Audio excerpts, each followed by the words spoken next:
The Wetback Hound is a 1957 Disney film directed by Larry Lansburgh, written by Janet Lansburgh, and it's narrated by Rex Allen. And it's about this dog called Paco, and it starts off with him being really badly treated by his owners, which is horrible to see. And as the narrator tells us, Paco has had enough. So off he goes to find himself a new life and a new owner, and he does that very quickly, and it's all about his interaction with nature and other animals while his owner is hunting. And this is kind of the bit where I have some issues, because I don't know if this animal, the dog, whoever is playing Paco, I don't know if he was ever in danger. But there's one scene in particular when he comes up against a wildcat, and it's pretty intense, and it looks genuine. It looks like the dog is there with this big cat. If somebody were to tell me, actually, it's a trick of the camera, he wasn't really there, on the one hand, I'd say fair enough. But on the other, I'd say this is 1950s Disney. I don't necessarily believe that would be the case.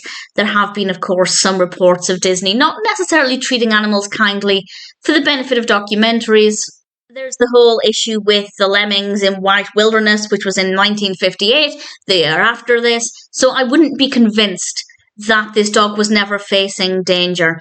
And that's really difficult to see, because when it's a nature documentary and you have wild animals attacking each other, that's just nature. But this is obviously a domesticated dog, and I don't believe he should have been put in this situation for the benefit of entertainment. And one could argue, well, that's what happens when you're a hunting dog. You come up against animals. Fine, fair enough. But this is for entertainment purposes, and I don't find it comfortable. I don't like it. We're watching this beautiful dog coming up against, admittedly, some really beautiful wild animals, and it's unpleasant and it's intense. And it wouldn't have surprised me if they started to rip into his throat. Thankfully, it's not quite as bloodthirsty as that, but it's actually really unpleasant to watch. So we start off the film with him being really mistreated by his owners, and then, quite delightfully, Paco takes himself off to find a new life, which is very sweet. And then we do get some gorgeous footage. There are some gorgeous shots of the wild animals, and I don't know exactly where this is filmed, but we have some gorgeous scenery. It's visually really stunning, and it's a joy to watch in terms of thinking of it as a nature documentary. But then we see this domesticated dog, and he's up against some pretty big animals, and I didn't like it. I didn't find it very comfortable to watch, very pleasant at all. I just wanted to scoop the dog up, remembering the tragic life he'd had before that, where he wasn't fed.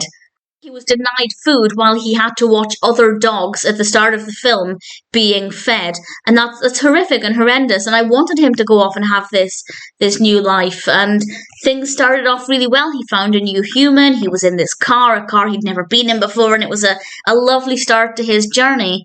And then he comes up against these animals, and it's not nice. It's not nice to see at all. Yes, hunting dogs do come up against animals, but I don't want it to be forced for the sake of a documentary for entertainment purposes. And it's just not. It's not a pleasant film to watch. But we do have some really pleasant scenery and some lovely wild animals. It's a confusing thing to watch, because on the one hand, I'm wanting to scoop this dog up and run in the opposite direction with him, but at the same time, I'm looking at the footage of this big cat and thinking, how majestic, how gorgeous, I absolutely love it. So very conflicting feelings. And had he been a wild dog, it would have been a completely different story, because animals in the wild are going to do what animals in the wild do. But when you domesticate a dog and they actually actively look for a human companion, as they do at the start of the film with Paco, it's not a pleasant story. So the Wetback Hound has some good moments. The narration is clear and easy to follow. It's quite pleasant to listen to. We have some nice scenery, and generally the shots of the animals are gorgeous. But whenever Paco is also in those shots, it's not nice. So I don't know if I recommend it. If you're a fan of Disney documentaries in general from around this time, then maybe give it a go. But if you care at all about the welfare of domesticated dogs, the Wetback Hound is not one to watch.